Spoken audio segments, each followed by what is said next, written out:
Are you ready for the divine feminine revolution? Let's get vulnerable and go deep. Hello, everyone. Welcome to the Divine Feminine Revolution podcast. I'm your host, and I'm so excited to have you here today. I've got my friend and guest, Amber Keys. I'm super excited to dish all things psychology, human design, disrupting the dominator culture paradigms, all the things that we love to talk about. I know for me, like when had hit these certain level of success, the house, the husband, the baby, the career, the PhD, like all those things, the satisfaction wasn't completely there. And instead, it was more like exhaustion.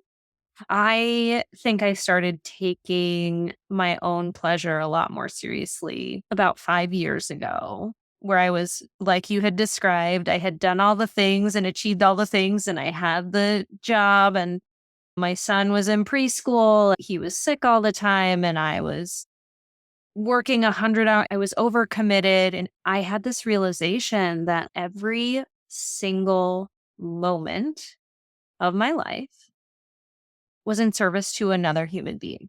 Literally not one single minute of my life that was in service to me. And so then I started getting a little rebellious.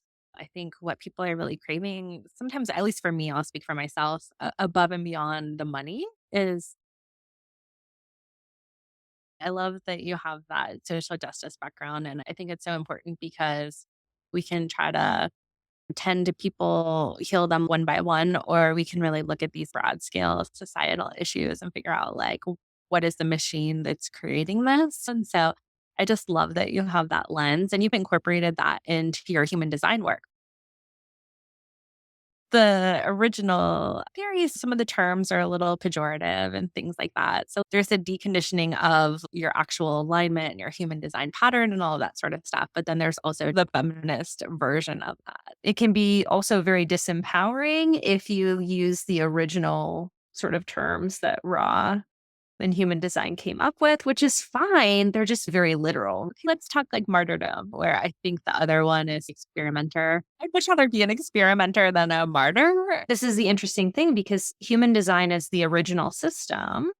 I think there are ultimately limitations. Richard Rudd, his stuff on human design changed my life and it really helped me to deepen into how I look at human design. Because these words, if you're already someone who is feeling a lot of shame, a lot of guilt, experiencing a lot of trauma, and then you come to the system that's, oh, you're a martyr, then you're like, cool, I'm fucked for life, right? There's no hope for me.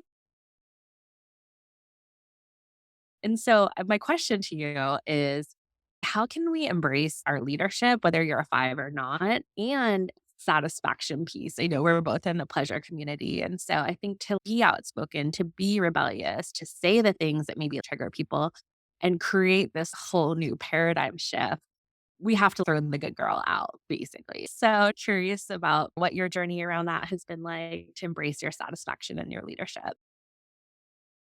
Hermit role model. So my hermit kicks in. And so the way that I've worked around that is for one, working with the satisfaction piece, batching content has really been like a great piece for me because I can work when I'm really inspired and pumped and create when I'm in the creative mode. And then when I'm feeling hermity, then it's just scheduled out. I really try not to force myself to be creative. Sometimes I have to show up for a session or a podcast episode or whatever. And I'll just tell myself all I have to do is be myself, which is always like a nice affirmation.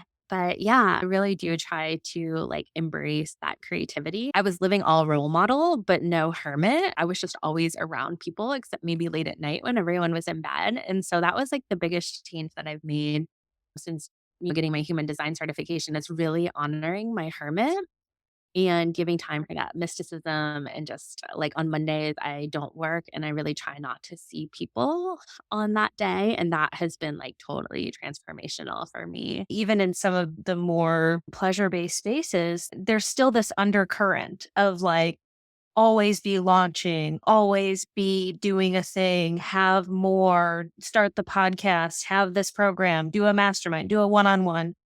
And it can be really intoxicating, the courage to be like, this is how I run my business, and it's totally fine. and I'm not going to lose my audience and my business can be on autopilot. I don't have to launch 24/7. My business is a function of the way that I shine my light into the world. It is not my entire existence. Whenever I create an offer, it is aligned to my design, as in it is the thing that lights me the fuck up in that moment. It's the thing that really, really is the best. And I consider it, how do I want to spend my time? What do I want to be talking about? What kind of people do I want to be working with? Before I ever create the program, or it has a name or it has a structure, it really is for me.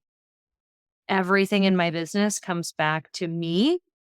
It comes back to me shining my light. It comes back to me being the best me that I can be. That informs everything that I do.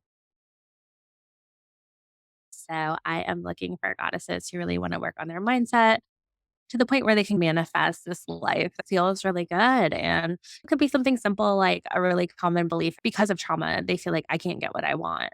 If that's like a global belief that you've got going on there, and it may not even be a conscious thought, it's a subconscious, unconscious belief system, that whole thing could be fucking with your ability to heal the world and enlighten people and share the good so that we can have this revolution of the matriarchy where we have women in power, creating wealth and changing these systemic things. And I have found just really prioritizing that self-satisfaction and just that will change your whole life. And then your business and everything else you got going on can't help but change when that's there. Thanks for listening to the Divine Feminine Revolution podcast.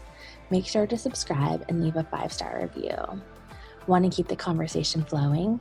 Find us where revolutionary women gather to listen to their hearts, monetize their gifts, and change the world.